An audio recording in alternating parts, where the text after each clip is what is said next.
What's up internet? Here we go again. Kali ini kita akan membahas alur sebuah film pendek yang berjudul Case Away. Film yang berasal dari Prancis ini menceritakan tentang seorang wanita cantik yang tinggal di pedalaman dan cukup jauh dari hiruk pikuk perkotaan. Ia kini menjadi janda setelah suaminya meninggal akibat sebuah kecelakaan kerja. Dan beberapa bulan ditinggal oleh sang suami, Caroline sama sekali tak pernah bertemu dengan lelaki manapun. Hidupnya terasa begitu sepi, sampai pada akhirnya secara tak diduga seorang pemuda datang ke kehidupannya. Namun pemuda itu memiliki keterbelakangan mental. Tapi ya namanya udah butuh banget dipusreng ya kan? Jadi mau nggak mau dah tuh itu terong dimakan juga. Lantas bagaimanakah cerita selengkapnya? Langsung aja kita masuk ke dalam alur ceritanya. Jeder.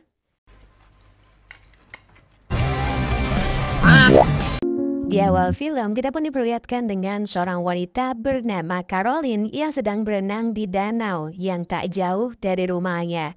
Caroline tinggal di pedalaman Prancis dan hidup seorang diri di rumahnya yang cukup sederhana.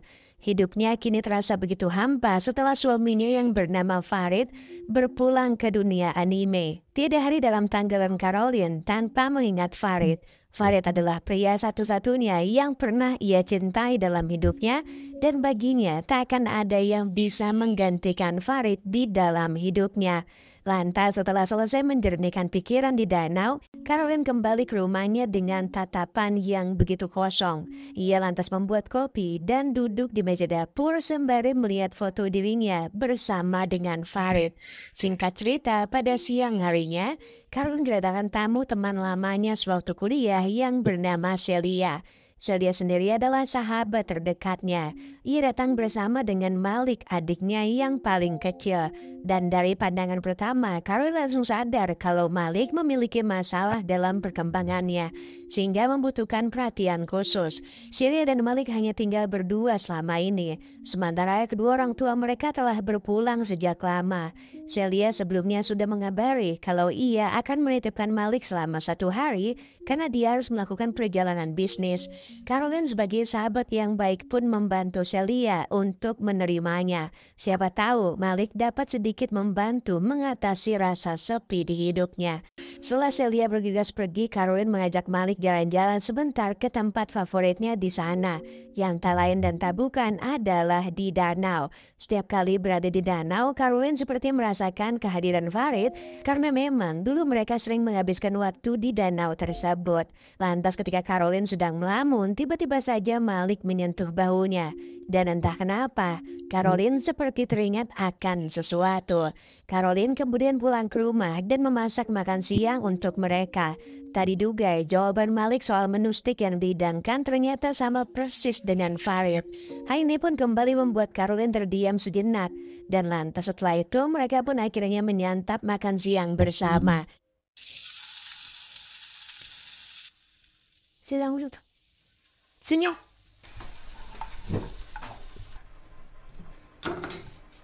Bon appétit. Merci. Ketika mereka sedang asik menyantap makanan, tiba-tiba saja Malik memuji dan mengatakan kalau Caroline sangatlah cantik. Namun Caroline menanggapi pujian itu dengan biasa-biasa saja. Lantas beberapa saat kemudian Caroline beranjak ke dalam kamar dan mencari kemeja yang sering dikenakan Farid. Ia lalu memanggil Malik dan memintanya untuk mengenakan baju tersebut. Malik pun semakin terlihat mirip dengan Farid kala dipakaikan jas miliknya. Essaye ça. Avec le t-shirt. Saat itu Malik begitu excited dan tak mau melepaskan pakaian tersebut padahal sudah diperintah oleh Caroline. Caroline pun akhirnya marah dan hal itu membuat Malik benar-benar ketakutan. Beruntung Caroline segera sadar kalau Malik berkebutuhan khusus sehingga ia memperbolehkannya mengenakan baju dan jasnya si Farid. Lalu ia juga meminta maaf. Beberapa saat kemudian kita pun diperlihatkan Caroline yang sedang bekerja. Ternyata wanita itu merupakan seorang penulis buku. Namun mendengar Malik yang sedang menonton TV membuat Caroline jadi tak bisa fokus mengerjakan pekerjaannya. Karena baru saja mereka ini berbaikan, Caroline pun akhirnya enggan memintanya untuk mengecilkan ataupun mematikan TV yang ditonton si Malik. Akhirnya, Caroline memilih ke kamar mandi untuk menenangkan pikiran. Lantas tiba-tiba Malik datang karena ada telepon untuk Caroline. Namun Malik justru membuat ponsel itu terjatuh.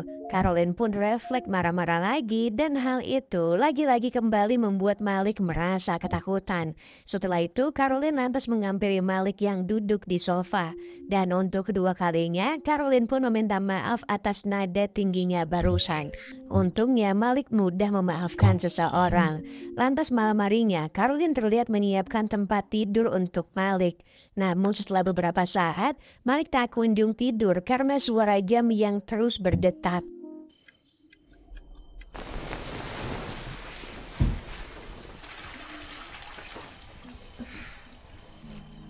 Ia pun akhirnya bergegas ke kamar Caroline. Namun belum juga masuk ke dalam, Malik sudah mendengar suara-suara indah dari Caroline yang sepertinya sedang asik sendiri. Malik yang begitu polos ini pun masuk-masuk aja dan mengagetkan Caroline. Caroline? Qu'est-ce que tu fais là? J'ai besoin de réveil pour l'heure. Si on m'enlève le réveil, il y aura plus de tic-tac. Malik pun akhirnya mengeluhkan soal suara jam itu dan meminta izin untuk menginap di kamarnya. Akhirnya karena malas berdebat lagi, Caroline pun mempersilahkannya tidur di sebelahnya. Namun sebelum tidur, Malik bertanya sedang apa tadi dia sebenarnya dan mengapa begitu berisik. Caroline pun berbohong dengan mengatakan kalau tadi ia sedang bercanda dengan putranya. Dan ternyata benar bahwa Caroline saat itu sedang mengalami tekdung. Caroline pun akhirnya menarik tangannya dan mengizinkan Malik untuk menyentuh putranya. Singkat cerita, pada keesokan harinya, mereka pun sarapan sereal bersama. Setelah beres, Caroline memintanya untuk segera mandi. Namun Malik malah melawan dan enggan menuruti perkataannya. Faites laver les tas.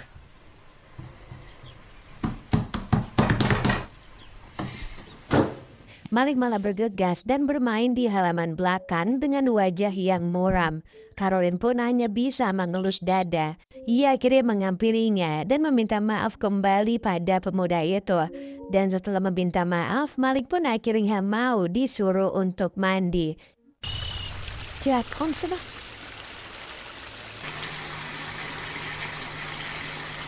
C'est assez chaud et c'est assez froid. Tu trouves pas?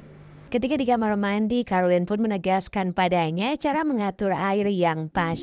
Dan setelah itu Caroline pun menunggu di luar. Namun baru juga keluar bentar, Malik kembali memanggil kalau ia membutuhkan sabun. Caroline akhirnya kembali dan mengambil sabunnya. Dan setelah itu ia justru menawarkan diri untuk membantu Malik. Saat itulah Caroline pun melihat persendelingnya Malik yang ternyata cukup jumbo.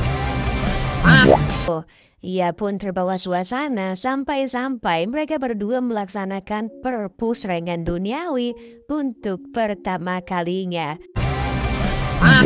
Lantas setelah kejadian itu, Malik terlihat santai dengan wajah yang cukup bergembira.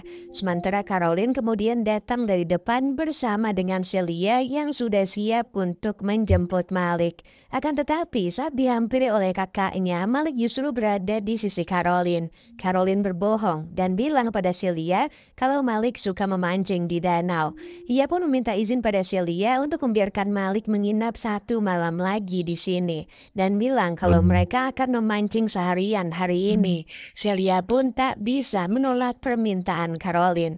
Ia mengizinkannya dan setelah itu ia pun langsung bergegas pulang.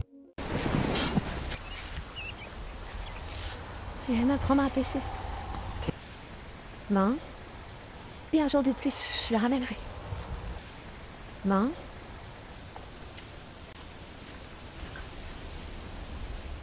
Lalu tanpa basa-basi, Caroline bersama Malik akhirnya tiba di danau.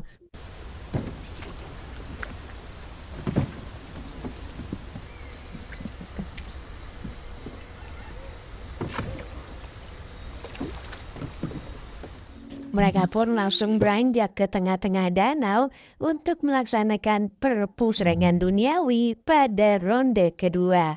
Dan setelah itu, film pun selesai.